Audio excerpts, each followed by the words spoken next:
Hello everyone, good morning. কেমন আছেন সবাই? আশা করছি সবাই খুব ভালো আছেন, সুস্থ আছেন, আর আমরাও বেশ ভালো আছি। আমার আজকের আরও একটি নতুন ব্লগে আপনাদের সবাইকেই স্বাগত জানাই। আজ বৃহস্পতিবার আর এখন সকাল 5:30 মতো বাজে।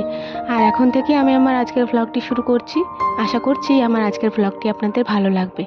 আর হ্যাঁ বন্ধুরা, ব্লগটি স্কিপ না করে পুরোটিই দেখার অনুরোধ রইল। যেহেতু বৃহস্পতিবার খুবই ব্যস্ততমই একটা দিন, সেজন্যই না ওই বাড়িতে যাওয়ার আগে এই যে বিছানাটি গুছিয়ে দিয়ে গেলাম, আর আমার রুমটা ঝাড় দিয়েও গেলাম। আর তারপরে এই যে বাইরে এসে পড়ে মা দেখছি বালতিটা এনে দিয়েছে, তো বালতিটার ঘটিটা একটু সাবান দিয়ে ভালো করে মেজে নিচ্ছি। হ্যাঁ গো, প্রত্যেক দিনই যতবারই আমি জল নিয়ে যাই আমি এভাবেই একটু সাবান দিয়ে মেজে নিই, মানে ভিমবারটা দিয়ে আর কি। তো তারপরে এই যে গ্লাসটাও ছিল একটা, তো ওগুলো সমস্তটাই ধুয়ে রেখে দিলাম। আর তারপরে বালতি করে জল কুড়িয়ে নিয়ে এবার ওই বাড়িতে নিয়ে যাব। আপনারা তো জানেনই যে ওই বাড়িতেই আমাদের চা হয়, শুধু চা বলে নয়, ওই বাড়িতেই খাওয়া দাওয়া সমস্তটা ওখানেই হয়।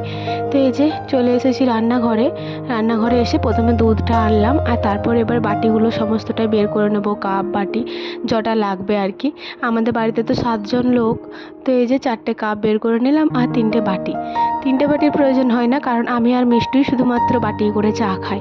আর একটা বাটি কী জন্য বের করেছে বলুন তো? ওই যে দুধের মতো সরটা পড়েছে, ওটা একটু তুলে রাখবো। তো এই যে কাপগুলো না ধোয়া মোছাই করা থাকে, কিন্তু তার সত্ত্বেও যখন আমি আবার চা করি তখন আবার একবার জল দিয়ে ধুয়ে নিই, কারণ এই যে টিকটিকি ফিকটিকি অনেক কিছু তো রয়েছে, তো কখন কি ভুলে যাবে না যাবে, অবশ্যই উপুর দেওয়া থাকে কাপগুলো, তার সত্ত্বেও একবার ধুয়ে নিই। তারপরে এই যে চা চিনি দিয়ে দিলাম আর 5 কাপ জল দিয়ে দিলাম। আমাদের বাড়িতে তো 9জন লোক, তার মধ্যে তো আমার হাজব্যান্ড তো বাড়িতেই থাকে না, ও তো কাজের ওখানেই থাকে, মানে এই 6 মাস প্রায় গেছে। আর ছোটো কাকু এখন নেই, কারণ ছোটো কাকুর এখন কাজ হচ্ছে ধান কাটা মেশিনের, ওতে গেছে। তো সে কারণে আর কি এখন 7জন লোক, তো ওই জন্যই 5 কাপ জল দিয়ে চাপিয়ে দিলাম। তো ওইটা জলটা ফুটে গেলে প্রথমে 1 কাপ তুলে রাখবো কাকুর জন্য। মেজো কাকু তো আমাদের দুধ খায় না, তো ওনার জন্য আর কি লাল চা তুলে রাখতে হয়, আর সে কারণেই মূলত একবারে দুধ দিয়ে চা করি না।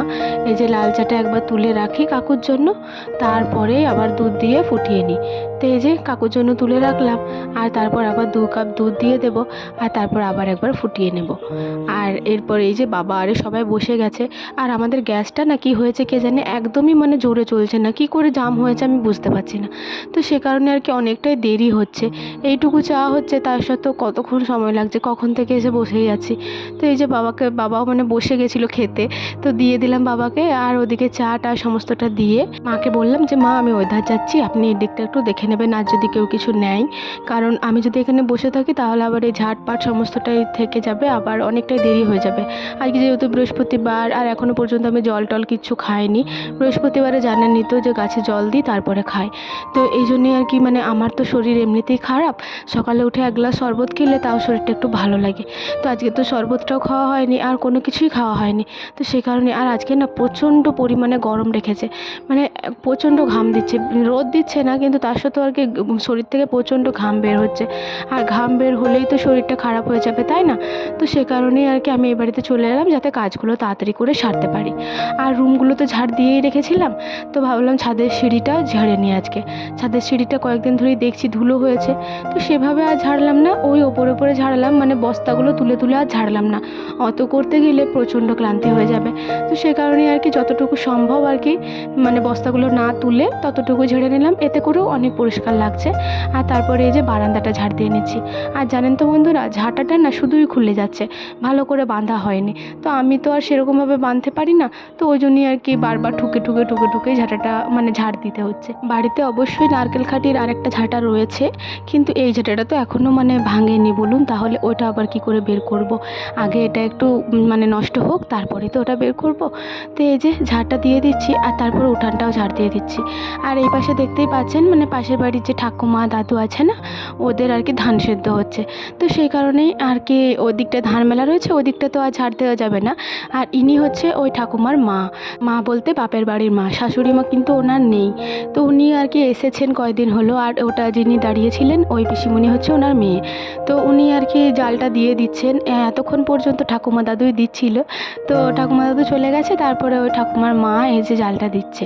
আর তারপরে এই যে আমার ঝাড় দেওয়া হয়ে গেল, নোংরাগুলো সমস্তটাই কুড়িয়ে রেখে দিলাম বালতির মধ্যে। আর তারপর ঝাঁটাটা ধুয়ে ঘরে রেখে দিলাম। সকালবেলা যেহেতু বাসি ঘর দুয়ার ঝাড় দিই, তো সকালবেলায় ঝাঁটাটা ধুয়ে থাকি। বিকেলবেলা যখন আবার একবার ঝাড় দিই তখন কিন্তু ঝাঁটাটা ধুই না। 2 বেলা করে যদি ঝাঁটা ধুই তাহলে তো ঝাঁটা এমনিতেই নষ্ট হয়ে যাবে। তো এই যে আজকে না বৃহস্পতিবার, তো সে কারণে কাজ বাজ তো একটু বেশিই আছে। আর আসন টাসন সমস্তটাই ধুতে হবে, তো সে কারণেই আর কি বালতি করে জল নিয়ে নিলাম। আর তারপরে সাবান গুঁড়ি দিয়ে দিলাম, ওটা এবার গুলে নেব। তারপরে যে আসনগুলো আছে ওগুলো সমস্তটাই ধুয়ে নেব। আসনগুলো ধুচ্ছি তার একটাই কারণ, যেহেতু প্রত্যেক দিন আসনে বসেই আমাদের খাওয়া হয়। আর মিষ্টু তো প্রচণ্ড ভাত ফেলে, মিষ্টু বলে নয়, আমাদেরও কিন্তু মাঝে মধ্যে ভাত পড়ে যায় 2-1টা করে। তো সে কারণে আর কি আমিষে ঠেকাঠেকি অনেক কিছুই ব্যাপার, তো সে কারণেই আর কি প্রত্যেক বৃহস্পতিবারে ধুয়ে নিই।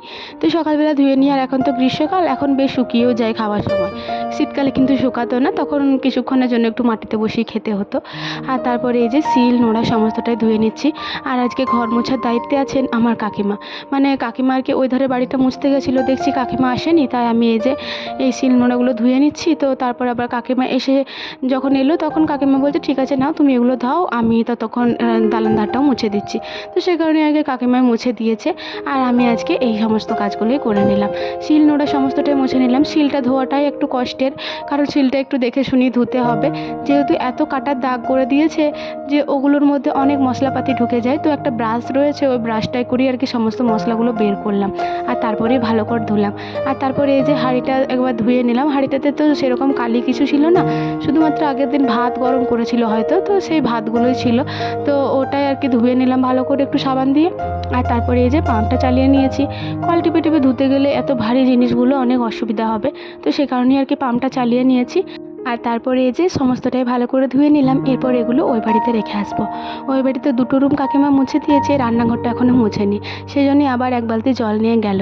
আর এই যে 3 নম্বর রুমটা যেটা রাস্তা ধারে ছিল, ওখানে আর কি আগের দিনের বাসনগুলোও কাকিমা ধুয়ে মেজে রেখেছে। তো সেখানেতেই আজকে যে বাসনগুলো ধুলাম ওগুলো সমস্তটাই উপর দিয়ে দিলাম। জানেন তো বন্ধুরা, যখন আমাদের দালান ধারটা বাগানো হয়নি তখন কিন্তু মা আর বাবা এই রুমটাতে থাকতেন। এই যে সমস্ত বাসনগুলোই রেখে দিলাম। আর তারপর দরজাটা দিয়ে দিলাম, নয়তো আবার কুকুর টুকুর ঢুকে যাবে। আর আমাদের এখানে না প্রচণ্ড কুকুরের উৎপাত। তো তারপর এই যে এই বাড়িতে এসেছি, মানে কাকিমা তো ঘরটা মুছছে আর আমি এখানে ঝাড়টা দিয়ে দিলাম আর কি। যে বারান্দাটা রয়েছে ওটা আমি ঝাড়টা দিয়ে দিলাম, আবার না হয় পরে তো দিতেই হবে। তো যখন আমি এধারকে আসি, যখন আমি ঘরটা মুছি আর কি, তখনই এটা ঝাড় দিয়ে যাই। আর ঘর না মুছলেও যদি আমি এধারকে আসি তখনই আমি এধারটা ঝাড় দিয়ে যাই। একটা কথা আপনাদেরকে না বললেই নয়, গ্রামের দিকে মানে ভিডিও করলে এত যে কৈফিয়ত দিতে হয় কি বলবো আপনাদের। সেরকমই আজকেও একটা ঘটনা হলো। মানে একজন, এই মাত্রই আমি ঝাড় দিয়েছিলাম যখন, আমি তো সাধারণত এই ধারকে ওই জন্যই ক্যামেরাটা আনি না, কারণ এই ধারকে আনলে বেশি কৈফিয়ত দিতে হয়। তো এই যে ঝাড় দিচ্ছিলাম তখন একজন কাকিমা না জেঠিমা যাই হোক হয় মনে হয়, আমি এত জানিও না। তো উনি আর কি বেরোচ্ছিল, বেরোতে বেরোতে অনেক জিজ্ঞাসাবাদ, এটা কি হচ্ছে, কেন লাগিয়েছো। তো ওনাকে আমি আর কি মিথ্যাই বলে দিলাম যে ওটা আমি এমনি রেখেছি, প্রথমে বললাম। তো বলছে এমনি এমনি কেউ রাখে নাকি। তো আপনি তো বুঝতেই পারছেন যে আমি বলতে চাইছি না, তার সত্ত্বেও আবার জিজ্ঞাসা করছে। তো আমি বললাম যে আমি এমনি এমনি রেখেছি, কারণ ওটা ফোন করলে বুঝতে পারবো, এরকম সেরকম করে আমি বললাম আর কি। তো চলে গেল, তো যায়নি। তারপরে মানে শুরু আর কি ছিল আমাদের বাড়ির পেছনে, তো চুপি চুপি মনে হয় আস্তে আস্তে যাচ্ছিল। তো আমি কাকিমাকে বলছি, বলি কাকিমা বলুন, এখানের লোকেদের কত কৌতূহল, দেখছে যে বলতে চাইছি না তবুও মানে জিজ্ঞাসা করছে। মানে আমাদের এই গ্রামটা খুবই ভালো জানেন তো, সেরকম মানে লোকের কথা ইয়ে করে না, মানে লোক কী করছে না করছে সে ব্যাপারে কান দেয় না। কিন্তু তার মধ্যেও আবার কিছু কিছু জন আছে যাদের আবার জিজ্ঞাসাবাদ না করলে চলে না। তো তাদের মধ্যেও হচ্ছে একজন ইনি। তো তারপরে আমি কাকিমাকে এটা বলছিলাম আর কি। তো ওই কথাটা আবার শুনেছে। তো তখন তো আর কিছু বলেনি, মানে আমার কাছে আর কোনো কিছু বলতে পারেনি। পরে আবার কাকিমাকে অনেক কিছু বলেছে, দাঁড়ান আপনাদেরকে বলছি। তার আগে এই যে স্নান করে নিয়েছি, স্নান করার পরে শাড়িটা চেঞ্জ করে নিলাম। আর তারপরে সিঁদুর টিঁদুর একটু পরে নেব। আর তার আগে না ঠাকুর মন্দিরটা ধুয়ে মুছে দিয়েছি। আর দেখতেই পেলেন আলপনাটাও ভিজিয়ে দিয়ে এলাম, আর ফুলগুলোও জলের মতো রেখে দিয়ে এলাম। তো আলপনাটা ততক্ষণ ভিজে যাবে আর কি শাড়িটা পরতে পরতে। তো সে কারণে এই যে সিঁদুর টিঁদুর সমস্তটাই পরে নিচ্ছি। আর তারপরে গিয়ে পরে আলপনাটা দিয়ে দেবো। তো হ্যাঁ, ওই কথাটা শেষ করি। তো আমি আর কি ওই কথাটা বলেছিলাম, তো কাকিমার কাছে আবার এসে পরে বলেছে যে হ্যাঁ আমাকে এরকম করে বলেছে, ঘরের মধ্যে করতে হয়, ঘরের বাইরে কেন করেছে। তো আমি তখন কাকিমাকে একটা কথাই বললাম যে আপনি আমাকে ডাকতে পারতেন, বা আপনি তো বলতে পারতেন যে আমি তো ঘরের মধ্যেই ক্যামেরাটা রেখেছিলাম, আপনারাই ঘরটার দিকে উকি মেরে মেরে যাচ্ছিলেন। তো বন্ধুরা একটা কথাই বলুন তো, আমি যখন বলতে চাইছি না তার সত্ত্বেও কেন আমাকে জোর করছে? এত লোকের ঘরের খবর জানার কি দরকার? আমি কি এমন করছি যে ওদের এত অসুবিধা হচ্ছে? আর সবেতেই কি মানে যে কোনো কাজ শুরু করার আগে সবাইকে কি শুধু কৈফিয়তই দিতে হবে? হ্যাঁ, মানে মেয়েরা কোনো কাজ করতেই পারবে না এমনটাই মানে লেখা হয়ে গেছে নাকি? আর সত্যি কথা, একটা কথা একদমই সত্যি, যে মেয়েরাই হচ্ছে মেয়েদের সবচেয়ে বড় শত্রু। যাই হোক, ওইসব কথা আমাকে কখনোই ডিমোটিভেট করতে পারবে না, কারণ ওইসব মানুষদেরকে আমি মুখের ওপরই জবাব দিয়ে দিই। তো ওগুলো আর বাদই দিলাম, আমি ওগুলো ধরিও না। আর তারপরে এই যে আমার কাজের কথায় আসি, আলপনাটা দিয়ে দিলাম ঠাকুর মন্দিরে, আর আমাদের ঘরের 3টে ঘরের রুমের দরজার কাছে আর কি লক্ষ্মীর পান এঁকে নিলাম। আর এই যে দুয়ারটাতে আছে ওখানটাতে আর কি একটা বেড়ি দিয়ে দিলাম। আর তারপরে উঠানেও একটা আলপনা দিয়ে ওই বাড়ি গিয়েছিলাম, ওই বাড়িতেও আলপনা টালপনা সমস্তটাই দিয়ে চলে এসেছি। আর ওই বাড়িকে ক্যামেরা নিয়ে যায়নি। আর তারপরে এই যে তুলসী গাছে জল দিয়ে দিচ্ছি, অনেক অসুবিধা করেই জলটা দিচ্ছি, তার কারণ আলপনাটা এখনও শুকায়নি জানেন। তো সেই জন্যই আর কি একটু অসুবিধা করে জলটা দিলাম। আর তারপরে এই যে ফুলগুলোও সমস্তটা দিয়ে দিচ্ছি, মানে ঠাকুর ঘরের আর কি যে কটা ফুল দিতে হয়। আর তারপরে কয়েকটা ফুল দিয়ে যাচ্ছি আমার রুমটাতে যে লক্ষ্মী ঠাকুরের ফটোটা আছে ওখানে আর কি দিয়ে দেবো। তো এই যে লক্ষ্মী ঠাকুরের ফটোটার কাছেও ফুলগুলো দিয়ে দিলাম। আর তারপরে একটা ধূপও জ্বালিয়ে নিয়ে ধূপটাও দিয়ে দিলাম। আর তারপরে এই যে লক্ষ্মী পাঁচালিটা একটু পড়ে নিচ্ছি। প্রত্যেক বৃহস্পতিবারে এই লক্ষ্মী পাঁচালিটা আমি পড়ে থাকি শ্বশুরবাড়িতে যখন থাকি আর কি। আর তারপরে এই যে প্রত্যেক দুয়ারে দুয়ারে ধূপটা দিয়ে দিচ্ছি, এতে করে খুবই ভালো লাগে। আর আমি যে কী পরিমাণ ঘেমেছিলাম এখন কি বলবো আপনাদের, প্রচণ্ড ঘাম দিয়েছিল আমার, মানে এই ঘামের চক্করে যে আমার কত অসুবিধা হয় আপনাদেরকে বলে বোঝাতে পারবো না। তো এই যে প্রত্যেক দুয়ারে ধূপটা দিয়ে এই তুলসী মন্দিরেই ধূপটা গেঁথে দিলাম। আর এক গ্লাস জল এনে রাখলাম, মা আবার জলটা ঢেলে নেবে। তো চলুন দেখিয়ে দিই একবার আমার তুলসী মন্দিরটা কত সুন্দর দেখতে লাগছে। পুজো দেওয়া কমপ্লিট হওয়ার পরেই এই যে শাড়িটা চেঞ্জ করে নাইটিটা পরে নিয়েছি। আপনারা তো জানেন যে বৃহস্পতিবার আর সোমবার আমি শাড়ি পরে থাকি, কিন্তু এখন এতটাই পরিমাণে গরম যে কি বলবো আপনাদের, সে কারণে না আমি একদমই শাড়ি পরতে পারছি না। আর অন্যদের তুলনায় না আমার প্রচণ্ড পরিমাণে ঘাম দেয়, মানে আমার একটু বেশিই ঘাম দেয়। তো সেই কারণে আর কি আমার প্রচণ্ড কষ্টটাও একটু বেশি হয়। তো সেই জন্যই আর কি আর পরলাম না। আর এই যে জামা কাপড়গুলো সমস্তটা মেলে দিয়ে ঘরের মধ্যে এলাম, যে মিজরিটা আগের দিন ভিজিয়ে রেখেছিলাম ওটাই খেয়ে নিলাম এক গ্লাস। আর তারপরে আবার কিছুক্ষণ পরে খাবার খেয়েছিলাম। আর আজকে না মুড়ি খাবার সেরকম কিছু বানাইনি, দুধ মুড়ি খেয়ে নিয়েছিলাম, কারণ এত বেলায় না মানে বেলা খুব একটা হয়নি, 9টা মতো বাজছিল, কিন্তু আর ভালো লাগছিল না। মাকে বললাম মা দুধ আছে? তো মা বলছে হ্যাঁ আছে। আর মা তো সেরকম কিছু খায় না, তো ওই জন্যই আমিও দুধ মুড়ি খেয়ে নিলাম। আর তারপরে এই যে কিছুক্ষণ বসেছিলাম। আর তারপরে এই যে আজকে না ঝুরি ঝুরি আলু ভাজা করব, বৃহস্পতিবার যেহেতু, তো সেই জন্যেই। তো সে কারণে মা কয়েকদিন ধরেই বলছিল, তো ওটাই আর কি গ্রেট করে ভালো করে একটু জলটা ঝরিয়ে নিয়েছি। আর তারপরে এই যে এ বাড়িতে চলে এসেছি, প্রচণ্ড গরম করছে জানেন। তো মাথার মধ্যে এই যে গামছাটা নিয়েই এসেছি, কারণ আমি তো জানি যে এখানে আমি ঘেমে নিয়ে একদম স্নান হয়ে যাব, তো নাইটি করে আর কত ঘাম মুছবো, সেজন্যই আর কি গামছাটা নিয়ে এলাম যাতে ঘামটা ভালো করেই মুছতে পারি। আর তারপরে এই যে তেলটা দিয়ে দিলাম গ্যাসটা ধরিয়ে। আর একটু বেশি করেই তেল দিতে হবে জানেন তো, কারণ এগুলো ডুবো তেলে ভাজতে হবে, আর অল্প অল্প করে দিয়েই ভাজতে হবে, তাহলেই একদম অনুষ্ঠান বাড়ির মতো ঝুরি ঝুরি আলু ভাজা হবে। তো ওই জন্যই বেশি করে একটু তেলটা দিয়ে দিলাম। মাকে বললাম যে এই তেলটা তুলে রেখে দেবেন, না হয়তো আবার তো মুড়ি খাবার করা হবে, এই কড়াইটাতেই তো মুড়ি খাবার করা হয়, তো তখন না হয় করা হবে। আর তারপরে এই যে নুন হলুদ একটু মাখিয়ে নিলাম। আর নুনটা মাখানোর পরে না আবারও অনেক জল বের হয়, তো তখন একটু মানে জলটা চিপে চিপেই আর কি ভাজতে হবে, নয়তো কিন্তু আবার ওগুলো লাগা লাগা মতো হয়ে যাবে। আর তার আগে এই যে তেলটা চলে এসেছিলো, আর গ্যাসটা দেখতেই পাচ্ছেন কত স্লো স্লো চলছে, তবে অবশ্যই এই কাজের জন্য একটু স্লো গ্যাসই দরকার। আর তারপরে এই যে লঙ্কাটা দিয়ে দিলাম। আর তারপরে বাদাম ভাজা কয়েকটা করে নিলাম, মানে কয়েকটাই বাদাম ছিল যেগুলো আমি সকালে খেতাম আর কি, তো ওগুলো আর কি তুলে রেখে দিলাম। আর তারপরে কয়েকটা আলু ভাজা উনুন বুড়িকে দিয়ে দিলাম। আর বাকি এবারে আলুগুলোর সমস্তটাই আস্তে আস্তে ভেজে নেব।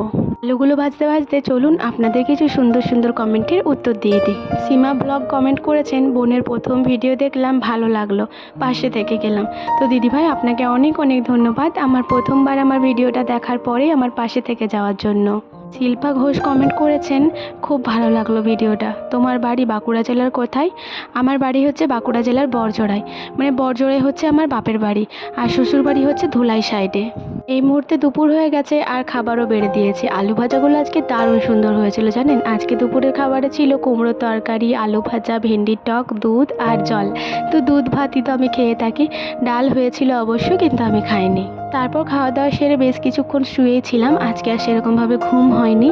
আর এই মুহূর্তে না বিকাল হয়ে গেছে, তো ঘর দুয়ার সমস্তটাই ঝাড় দিয়ে নিয়েছি। আর তারপর না মা আজকে আমাকে হরলিক্সটা একটু গুলে দিচ্ছে। মানে হরলিক্সটা এক সপ্তাহ মতো হলো আনা হয়েছে, কিন্তু আর খাওয়াই হচ্ছে না। তো মা তাই আজকে একটু দুধ গরম করে এনে দিয়েছে, আর তারপরে এই যে হরলিক্সটা গুলে দিল। এরপর আমি এটা খেয়ে নেব। প্রেশারটা তো খুবই কমে যাচ্ছে, তো সে কারণেই আর কি এই সব পদ্ধতি অবলম্বন করতে হচ্ছে। একটু বেশি করে জল খেতে হচ্ছে, আর একটু এনার্জি ড্রিঙ্ক যেগুলো আর কি শরীরে এনার্জি আসে, তো সেই সবগুলোই খেতে হচ্ছে। তো সেই জন্য খেয়ে নিলাম। আর তারপর আজকে যেহেতু বৃহস্পতিবার, তো সেই জন্য একটু আলতা না পড়লে কি আর হয়। তো এই যে নিয়ে চলে এসেছি আলতার বোতলটা, ঢেলে নিলাম। পড়তে যাচ্ছিলাম, কাকিমা বললো যে দাঁড়াও বস্তাটা দিই তারপর পড়বে। তো এই যে কাকিমা বস্তাটা এনে দিল, না হয়তো আবার মাটিটাতে রং লেগে যাবে। আলতা পরতে আমার খুবই ভালো লাগে, কিন্তু শীতকালে না সেরকমভাবে পরা হয় না। কারণ শীতকালে পায়ে প্রচণ্ড দাগ হয়ে যায়, কিন্তু গ্রীষ্মকালে পরা হয়। কারণ গ্রীষ্মকালে পায়ে দাগ হওয়ার সম্ভাবনাটা নেই। আর এই আঙুল ভর্তি করে আলতা পরতে আমার প্রচণ্ড পরিমাণে ভালো লাগে। আমার আজকের ভিডিওটি এত দূর পর্যন্ত যারা যারা দেখলেন তাদেরকে আমার অসংখ্য ধন্যবাদ আর অনেক অনেক ভালোবাসা। আপনি যদি আমার এই ভিডিওটি এত দূর পর্যন্ত দেখে থাকেন তাহলে অবশ্যই একটি লাইক করে দেবেন এবং কমেন্ট করে জানাতে ভুলবেন না ভিডিওটি আপনাদের কেমন লাগলো। সংসারে তো আর একটা দুটো কাজ থাকে না বলুন, আর সমস্ত কাজটা ক্যামেরাবন্দি করাটাও সম্ভব হয় না সব সময়। তো অনেক কাজের ফাঁকে যে কটা কাজ আর কি ক্যামেরাবন্দি করতে পারি সেগুলোই আপনাদের কাছে তুলে ধরি। জানি না আপনাদের কেমন লাগে, ভালো লাগে কি না খারাপ লাগে। তবে হ্যাঁ, এখন আমার কিছু দিদিভাই এবং বোনেরা খুব সুন্দর সুন্দর কমেন্ট করছেন, এটা পড়ে আমি খুবই মোটিভেট হচ্ছি আর আমার প্রচণ্ড পরিমাণে ভালো লাগছে। আর এই যে আমার আলতা পড়া কমপ্লিট। বৃহস্পতিবারের সমস্ত নিয়মকানুন মেনে সমস্ত কাজ সারলাম। আর তারপর চলুন পিসিমণি আলতাটা পরে নিক। আর আমার আজকের ভিডিওটিও এখানেই শেষ করে দিচ্ছি। ভালো লাগলে একটি লাইক করে দেবেন এবং সাবস্ক্রাইব করে আমার ছোট্ট চ্যানেলটির পাশে থাকবেন। আবারও দেখা হবে কালকে একটি নতুন ভিডিওর সাথে। ততক্ষণের জন্য সবাই ভালো থাকুন, সুস্থ থাকুন আর সাবধানে থাকুন।